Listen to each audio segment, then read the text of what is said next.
Do you have a Facebook page? Are you trying to increase the engagement so that you can ultimately turn those visitors become your subscribers and customers or clients? Well, if yes, then today's video is for you. I have invited my good friend Rachel Miller.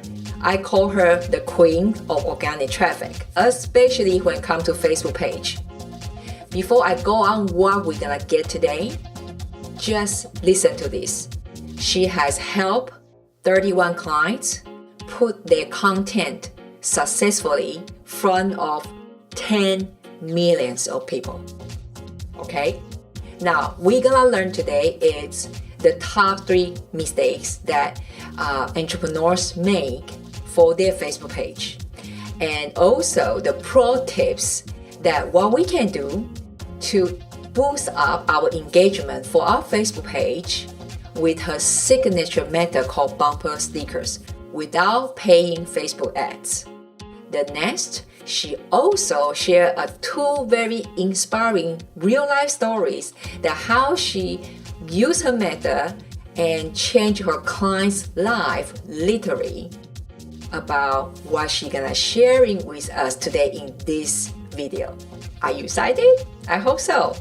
Now, before we move on, I would like to invite you to like, comment, and subscribe this channel.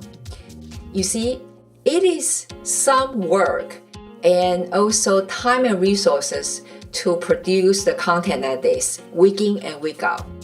So if you are one of those beloved entrepreneurs and Christian entrepreneurs, please share this channel with others so we can help more people to create the impacts.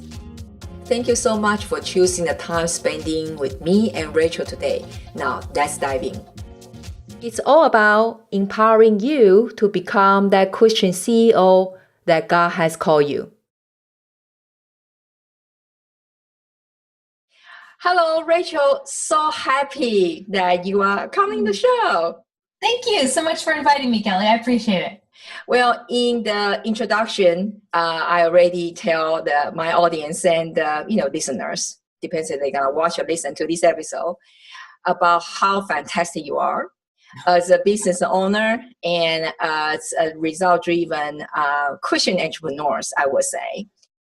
So, would you mind though, maybe give a minute to share with us that how did you become now this well-known and also this speaker in the traffic and conversion as I call it Facebook page queen. I don't know what is your other nickname.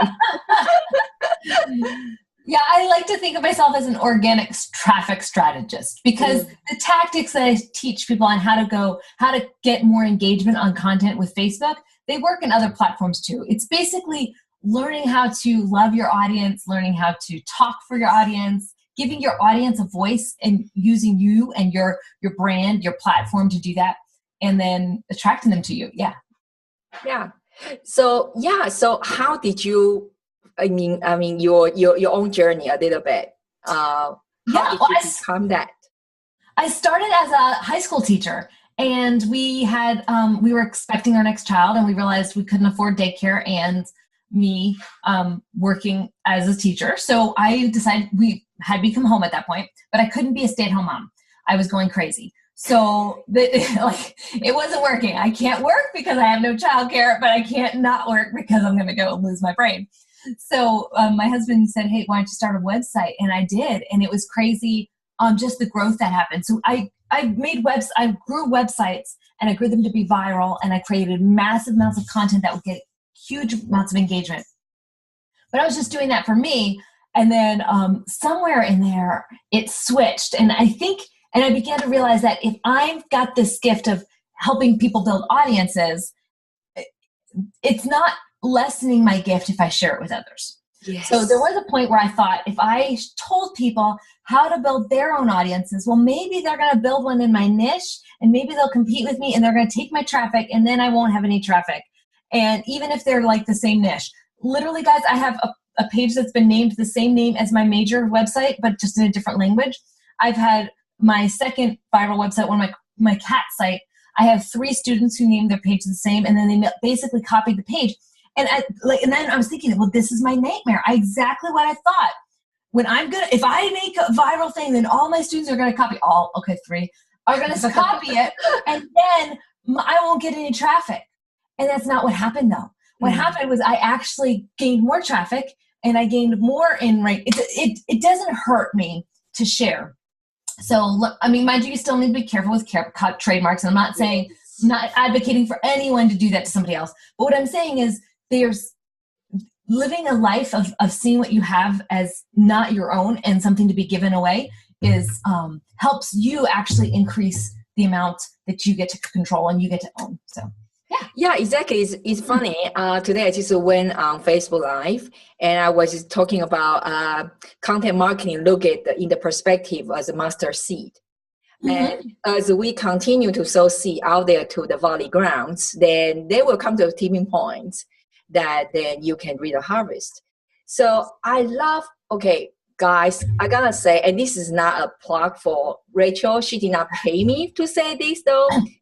I have recently just invested in her course, and now it's one module, two module in. I just 2 days, and I just use what she said about bumper stickers. Well, if you guys don't know what bumper stickers mean, she's gonna tell us later. But I literally see the engagement increase. We are talking about organic reach. We are not talking about the paid traffic. So. Rachel, can you share with us like the top maybe 3 to 5 mistakes that entrepreneurs are doing wrong in our Facebook page? I love what you said about the bumper stickers because that I think is the foundation of our pages. And if we can, when I say nail the bumper sticker, you've pretty much got it. And like you said, as soon as you make some tweaks to the bumper sticker, you could see improvements almost immediately in the engagement and the reach of your page. And essentially what the bumper sticker is wearing a bumper sticker for your readers. So like, would they put this on their car and drive around saying, I am this? Would they wear a t-shirt saying, I am this? If the t-shirt is your name, well, they may not say that because it might feel like they're stealing your shirt. So they may not share on it. They may not comment on it because that's you. That's not who they are. So think, how can this be something that says who they are? There was a practical joke where the girl for her significant other, spouse, whatever, she vinyl wrapped his car with "I love my wife." And then it had her name. My wife, but it was her name. I love, and it was like, he's like, I can't drive this car. She's like, why not, honey? You love your wife. He's like, I can't drive this thing. I love Molly. And all over town. Like this isn't gonna work. Just like he felt really, and this was like a viral video, like a practical joke on TV, whatever, reality TV jokes.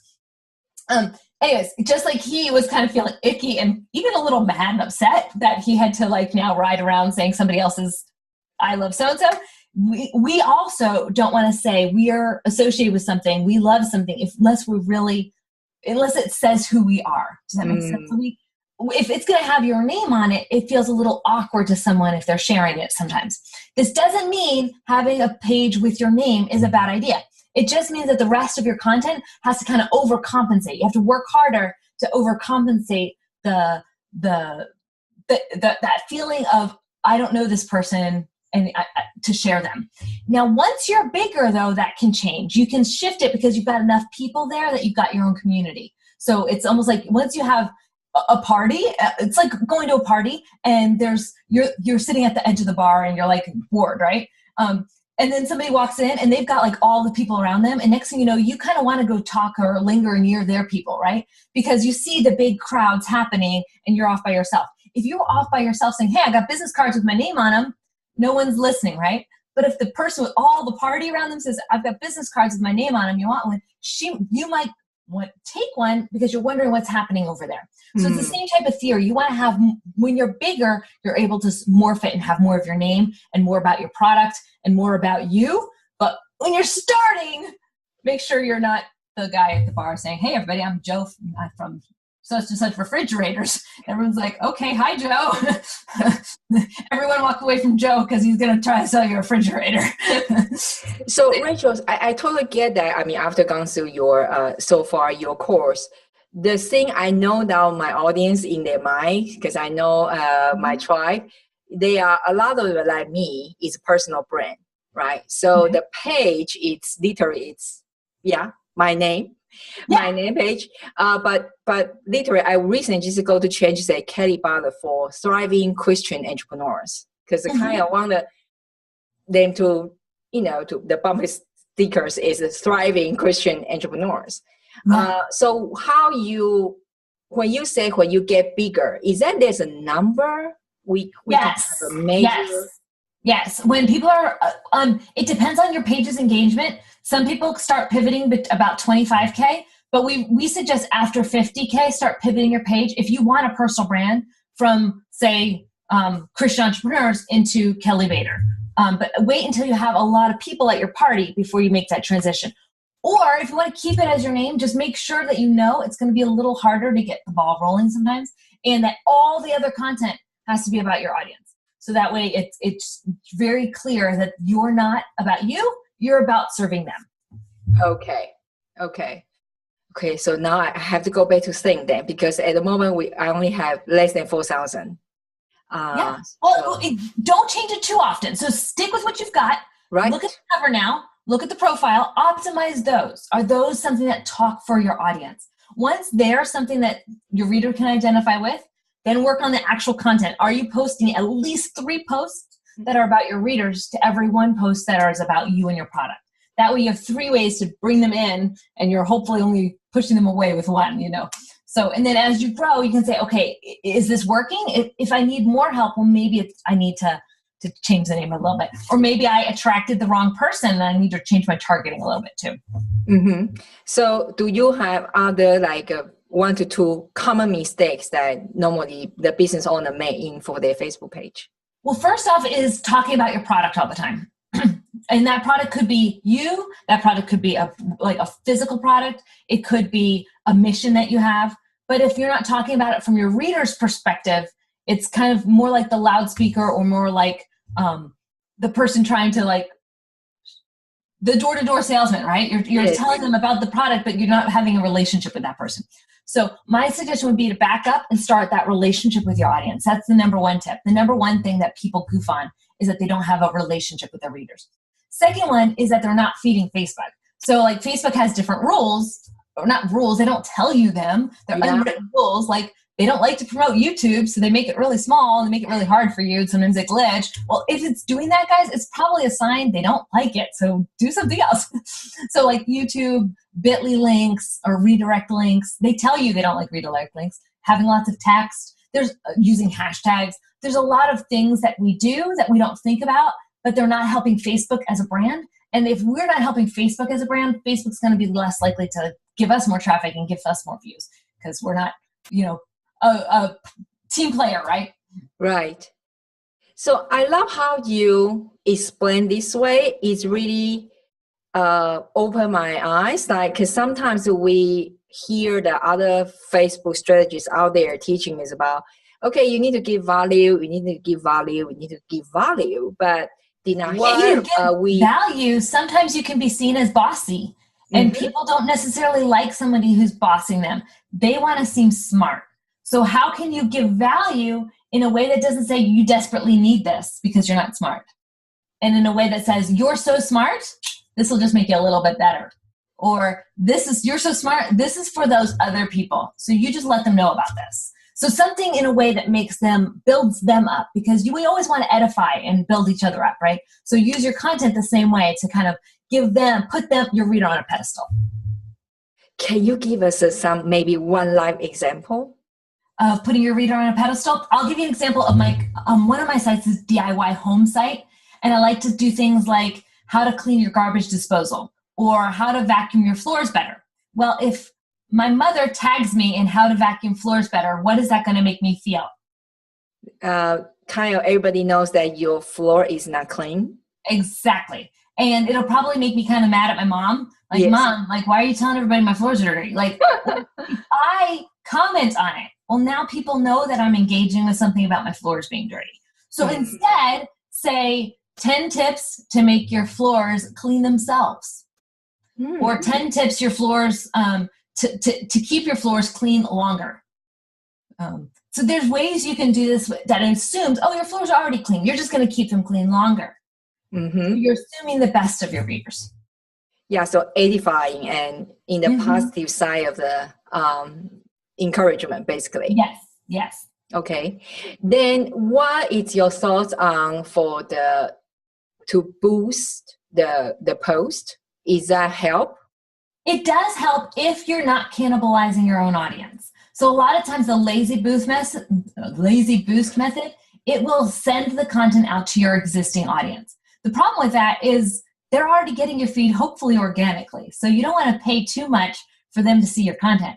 Instead, use the paid post engagement ads. Sorry guys, my mouth is just whatever. The post engagement ads inside of Facebook, they act like a boost in the feed, but at the same time, you can choose to exclude your current fans. This means when the money goes out, it doesn't target your existing audience. Okay, so basically, it's sometimes Facebook, of course, again, Facebook, they are businesses, so they need to make a profit. They give a very convenient button, say, boost the post.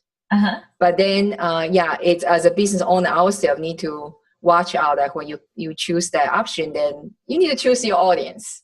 Yes, you want to even when you choose the audience when you boost, it's choosing the audience of your fans because you can't exclude your fans with that blue button. So instead, go into your ads manager, choose the audience, and remember to exclude your fans whenever you're doing a post engagement ad. Here we go, guys. That is a one golden tips right there. So Rachel, that after you help so many entrepreneurs, whether it's, majorly build up their audience, either through Facebook strategies or the website and virals, all those things. What would be, let's say, what is one of your golden MBA moments? The moment that you realize your business is way beyond just a transaction. Oh, well, we have one of my, can I tell you two? Is that okay? Of course, we love stories here. Oh, I do too. One of my first ones was Wendy, and she was literally probably 3 weeks into making the course. Like, I don't think I even had the course finished yet. Maybe I just had it finished. And she listened to me and the part where I said how to make an ad. And so she knew about the bumper sticker, and she knew about making ads, and she was a t-shirt designer. So she's like, okay, I heard this news article, and in the news article, it sounded like something I would wear on a bumper sticker or a t-shirt. So I'm going to make a t-shirt that says this, and I'm going to put it on an ad. And literally while she's watching the video, she made the ad along with the video. She's like, it didn't take me but 15 minutes. So she makes the ad along with the video, and then she left, and she that night she earned $500 in revenue, in profit, just that night from the t-shirt. And she ended up making several thousand off of it, that t-shirt sales that whole month. And it was number 11 in all women's shirts being sold on Amazon. So for several days in a row. So she did that, and she took her family on her first vacation since her divorce.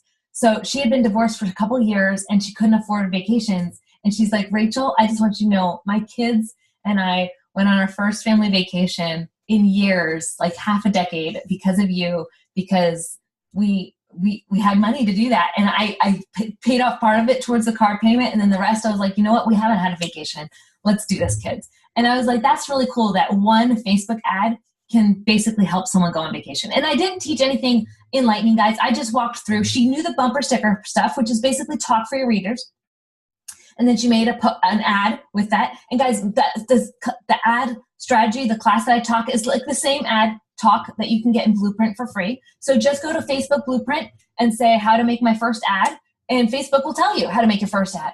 So once you can nail the bumper sticker like Wendy did, and then just put it into an ad, she put, I think, $5 on it, and it was so exciting to see what happened as a result. Here we go. That is a real ripple effect we are talking about here. Yeah. Another one, because I know you said that you have a lot of personal brands in here. Mm-hmm. Another one is David Murphy. He's one of those like sweethearts of a guy. I mean, like he's became a stay-at-home dad. He's probably, I don't know how old he is. I was going to tell you how old I think, but that's not like appropriate. It's not even relevant. Okay. But my point is, his sister, who is in her 40s, was in a care facility, and he realized that the care facility wasn't a good placement home for her. And so he decided to become a stay-at-home dad and pull his mentally retarded sister out of the care facility and raise her as her father, as a guy, and his older sister, he's now, they're home with him. And it's beautiful to see his heart for his family. I mean, and heart for his family in great adversity. It's not easy to care for someone who is permanently 6 and 7, but in an adult body, right? So anyways, he made a food blog, and he has a food blog. And as he was growing his food blog, he was doing comfort food. Now, guys, this is just the same thing we were talking about before, about being the bumper sticker. He was focusing on too many different things. And what he did is he realized that his audience really liked 2 types of food for him. So once he narrowed his website down, his page, from being about all food to being about just these 2 very tiny categories, he went from being kind of a no-name, not making very much money blogger to becoming a personality. And now he's got he's got reality TV shows talking to him. He's got a book deal that he's in the process of negotiating. He's had like 3 or 4 TV appearances in 2.5 months. He's been featured on like massive websites. He exploded his audience. He gets like thousands on his page every single day. And he went from not having that traffic to having that traffic. And the thing is, he did that because he focused on his readers and the 2 things that they wanted from him. So if he kept going what he was before, which was talking about himself and talking about all food, he would have never become the brand he is today. He stopped talking about himself and he started talking just about the 2 types of food that they wanted to talk about. Next thing you know, he exploded. And then once he exploded, he's like, okay, guys, this is a little bit about me. And now he's a personal brand.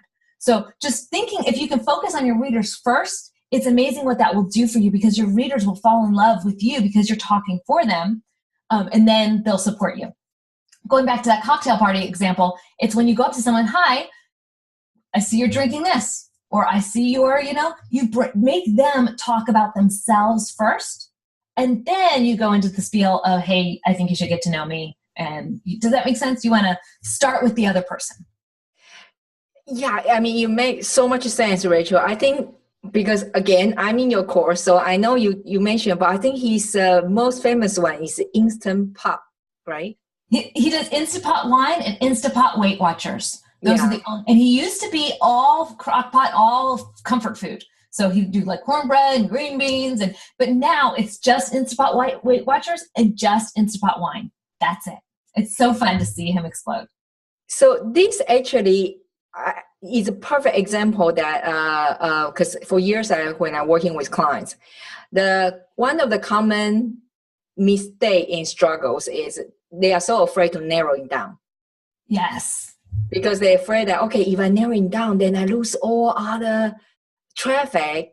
But actually, when you narrow it down like David now, and so it's easier be let's say, big fish in a smaller pond. And then after you got it, you always can then extend further. Yes. Yes, definitely. If you start small, like they say, the riches are in the niches. If you can start small and tighten your niche, then once you're bigger, you can always add more content or add more diversity into your content. But it's definitely starting to attract those people, right what they're looking for, and just giving them that will help you grow the fastest. Right. So if you are a personal brand, just like I am, that, think about that. What is the top of couple, the top needs that for your audience, and maybe just, focus on 1 or 2 of those needs to get started with in your Facebook page and give a try. See how it goes. You've done that with entrepreneurs that are Christians. I don't know too many marketing for entrepreneurs, entrepreneur Christian groups that are out there. So I love that you created this community for us. Oh, thank you. Rachel, thank you so much for your time today. And where people can find you, I'm sure I'll put everything in the show notes, but tell us where we can find you. I'm Moolah Marketer on Facebook. That's my Facebook page. And you can find me in my Facebook group, giving tips and advice. It's Facebook Page Strategies. Okay, awesome. Thank you so much again, Rachel. Have a great day. Thank you. Wow, what a section. Have you jotted down all the golden nuggets that Rachel has shared with us? I hope you did. Now, did you know if you want to continue with this kind of a discussion, whether it comes to the business strategies, marketing funnel, or mindset shift, in the biblical perspective, you should come over to join in the Facebook group called Royal Gathering. Don't you just love that name? You know, it's time for us to know that yes, you have the right to be blessed because you are the royal in the kingdom, but you also have that responsibility to be a blessing. Come over to the group. It's kellybother.com/royal. I will leave the link in the below description section. And please let me know what is your number one takeaway about what Rachel just shared with you. What is that one action you can take right now so you can increase the engagement of your Facebook page? Let me know, okay? And remember, you matter. I will see you in the next video. Do you want to build an impactful and profitable online business which aligns with your calling, but you don't know where to get started, or you'd like to regain that clarity and momentum based on biblical principles? Let me be your guide so you can stop circling the mountains, finally build a successful business, and own the sphere of influence that you are called to. Visit kellybother.com/shine.